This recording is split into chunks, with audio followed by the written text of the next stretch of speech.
بسم اللہ الرحمن الرحیم۔ السلام علیکم۔ آج میں آپ کو بسم اللہ کی برکات کے بارے میں بتاؤں گی۔ بسم اللہ شریف، جس کو تسمیہ بھی کہتے ہیں، یہ قرآن مقدس میں سورتوں کے ساتھ نازل ہوئی۔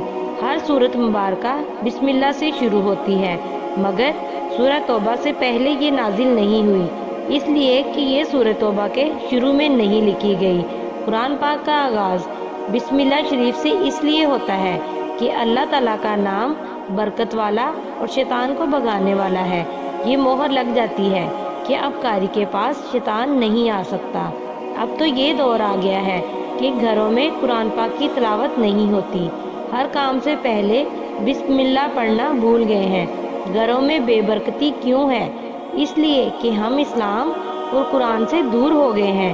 خدارا، اپنے گھروں کو قبرستان نہ بناؤ۔ بچوں کو قرآن مقدس کی تلاوت کا عادی بناؤ۔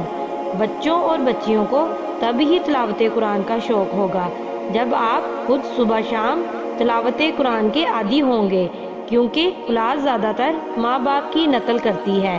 میرے پیارے رسول صلی اللہ علیہ وآلہ وسلم نے ارشاد فرمایا، اے میرے صحابہ، ہر اچھے کام سے پہلے بسم اللہ شریف پڑھا کرو، کیونکہ کفار ہر کام سے پہلے یوں کہتے تھے، بسم اللہ لات العزا، لات اور عزا کے نام سے شروع۔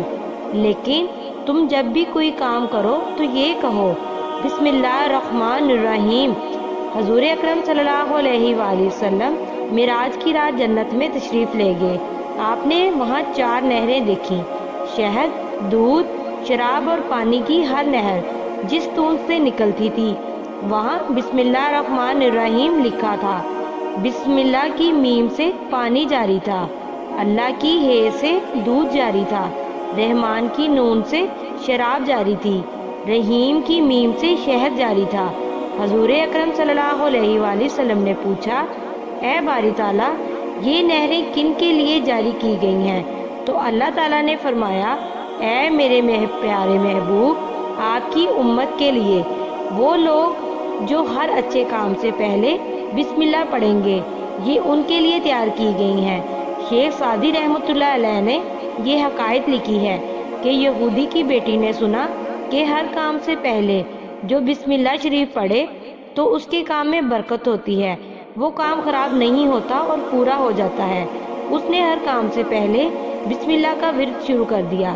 اس کا علم یہودی کو ہو گیا، وہ بہت پریشان ہوا اور اس نے خیال کیا کہ کہیں میری بیٹی مسلمان تو نہیں ہو گئی۔ اب وہ کوئی بہانہ ڈھونڈنے لگا کہ کسی بہانے اپنی بیٹی کو قتل کر دے۔ ایک دن وہ بازار سے سونے کی انگوٹھی لے کر آیا اور بولا، اسے پہن لے، جب ضرورت ہوگی تو لے لوں گا۔ اس لڑکی نے بسم اللہ پڑھ کر وہ انگوٹھی اپنی انگلی میں پہن لی۔ جب رات ہوئی تو دیکھا کہ بیٹی سوئی ہوئی ہے۔ اس نے اپنی بیٹی کے ہاتھ سے وہ انگوٹھی اتار لی اور مدینے کے باہر ایک نہر تھی، اس میں پھینک آیا۔ چند دن بعد اس نے گھر میں ایک دعوت کا اہتمام کیا، لڑکی کے ماموں، چچا وغیرہ کو بلوایا اور خود بازار آ گیا۔ وہاں سے مچھلی خرید لایا اور بولا، بیٹی اس مچھلی کو کاٹ کر پکاؤ اور کھانا تیار کرو۔ اس لڑکی نے چھری ہاتھ میں لی اور پڑھا، بسم اللہ الرحمن الرحیم۔ جب مچھلی کا پیٹ چاک کیا تو اس میں سے انگوٹھی مل گئی۔ اس نے انگوٹھی بسم اللہ پڑھ کر انگلی میں ڈال لی۔ کھانا تیار ہو گیا، سب رشتہ دار جمع ہو گئے۔ اب کھانے سے پہلے یہودی نے اپنی بیٹی کو بلایا اور کہا، بیٹی وہ انگوٹھی لاؤ جو میں نے تم کو دی تھی۔ اس کا خیال تھا کہ وہ انگوٹھی نہ دے سکے گی تو میں اسے بہانے سے مجرم قرار دے کر قتل کر دوں گا، مگر اس کا خیال غلط ثابت ہوا۔ جب اس نے انگوٹھی طلب کی تو بیٹی نے فوراً بسم اللہ شریف پڑھ کر انگلی سے اتار کر باپ کے ہاتھ پر رکھ دی۔ یہودی حیران ہو گیا اور بولا، بیٹی یہ کیا؟ میں تو اس انگوٹھی کو نہر میں پھینک آیا تھا۔ بیٹی بولی، بابا جان، یہ صرف بسم اللہ کی برکت ہے۔ یہ سارا واقعہ سن کر یہودی بولا، اے بیٹی، جس کے کلام میں اتنی برکت ہے تو وہ خود کتنی شان والا ہوگا۔ تمام رشتہ دار مل کر سرکار مدینہ صلی اللہ علیہ وآلہ وسلم کی بارگاہ میں حاضر ہوئے اور مسلمان ہو گئے۔ سرکار مدینہ صلی اللہ علیہ وآلہ وسلم نے ارشاد فرمایا، جب کھانا کھاؤ تو پہلے بسم اللہ پڑھ لیا کرو۔ ایک مقام پر صحابہ کرام کھانا کھا رہے تھے۔ اتنے میں حضور اکرم صلی اللہ علیہ وآلہ وسلم مسکرانے لگے۔ صحابہ کرام نے عرض کیا، یا رسول اللہ صلی اللہ علیہ وآلہ وسلم، آپ سدا مسکراتے رہیں، کیا وجہ ہے کہ آپ مسکرائے؟ حضور اکرم صلی اللہ علیہ وآلہ وسلم نے ارشاد فرمایا، جب کھانا شروع ہوا تو ایک صحابی نے کھانے سے پہلے بسم اللہ نہیں پڑھی، اسے بعد میں یاد آیا تو اس نے کہا، بسم اللہ اول و آخر۔ شیطان اس صحابی کے ساتھ کھانا کھا رہا تھا۔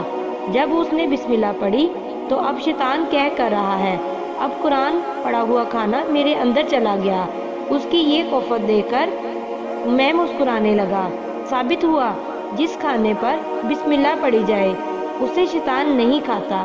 ہم کھانے پر قرآن پاک کی مقدس چند صورتیں تلاوت کرتے ہیں، درود شریف بھی پڑھتے ہیں اور پھر دعا ہوتی ہے، اسے ختم شریف کہا جاتا ہے۔ ایسا کھانا شیطان کی طاقت سے باہر ہو جاتا ہے، تو ایسے کھانے کو صرف پاک لوگ ہی کھاتے ہیں۔ اس کھانے کی برکت سے فیض حاصل ہوتا ہے۔ حضرت نوح علیہ السلام نے کشتی تیار کی، جب اوپر سے پانی بھی برسا اور زمین سے بھی پانی نکلا تو کشتی تیرنے لگی مگر چلتی نہ تھی۔ حضرت نوح علیہ السلام نے عرض کیا، یا اللہ یہ کشتی چلتی نہیں۔ اللہ تعالیٰ نے ارشاد فرمایا، اسے میرے نام کے ساتھ چلا۔ حضرت نوح علیہ السلام نے بسم اللہ الرحمن الرحیم پڑھی۔ حضرت نوح علیہ السلام کی کشتی اللہ تعالیٰ کی نام کی برکت سے چلنے لگی اور کنارے جا لگی۔ حضرت موسیٰ علیہ السلام کا مقابلہ فرعون سے ہوا۔ آپ علیہ السلام نے دعا فرمائی، یا اللہ یہ فرعون تیری توحید اور میری رسالت کا منکر ہے، اس لیے اسے عذاب دے اور اسے برباد کر دے۔ اللہ تعالیٰ نے ارشاد فرمایا، اے میرے کلیم اللہ، جب اس نے اپنا محل بنایا تھا تو اس کے دروازے پر لکھا تھا، بسم اللہ الرحمن الرحیم۔ مجھے حیا آتی ہے جس محل کے دروازے پر میرا نام لکھا ہوا ہو، میں اس محل میں اسے عذاب دوں، اس لیے میں فرعون کو اس محل سے باہر نکال کر عذاب دوں گا اور دریا میں غرق کر دوں گا۔ حضرت سلمان علیہ السلام نے ملک سبا کی ملکہ بلقیس کو جب خط لکھا تو ابتدا میں لکھا، یہ سلمان کی طرف سے ہے اور یہ اللہ کے نام کے ساتھ ہے، یہ نہایت مہربان اور رحم کرنے والا ہے۔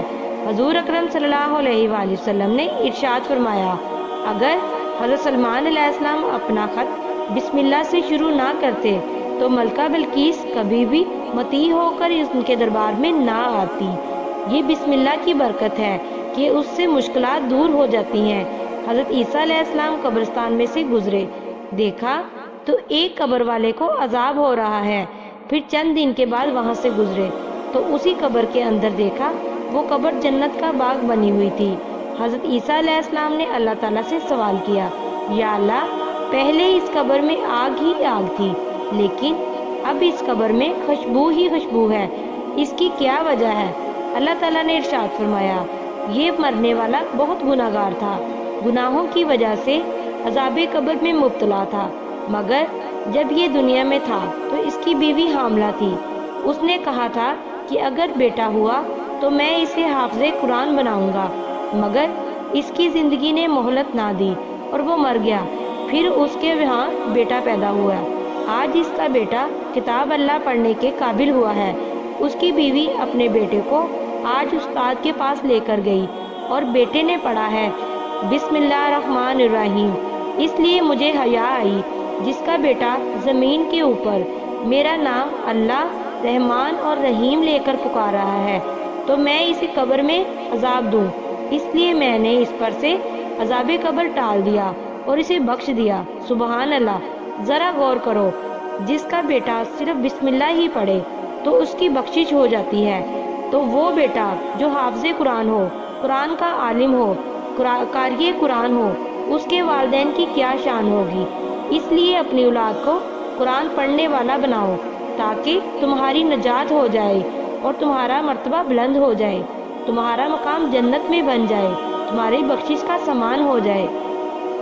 ہرکل بادشاہ روم نے خلافت فاروقی میں روم سے ایک قاصد روانہ کیا اور پیغام بھیجا، اے امیر المومنین، حضرت عمر فاروق میرے سر میں شدید درد رہتا ہے، کوئی نسخہ تجویز فرما دیں۔ حضرت عمر فاروق رضی اللہ تعالیٰ عنہ نے ایک چھوٹا سا کاغذ طے کر قاصد کو دے دیا اور فرمایا،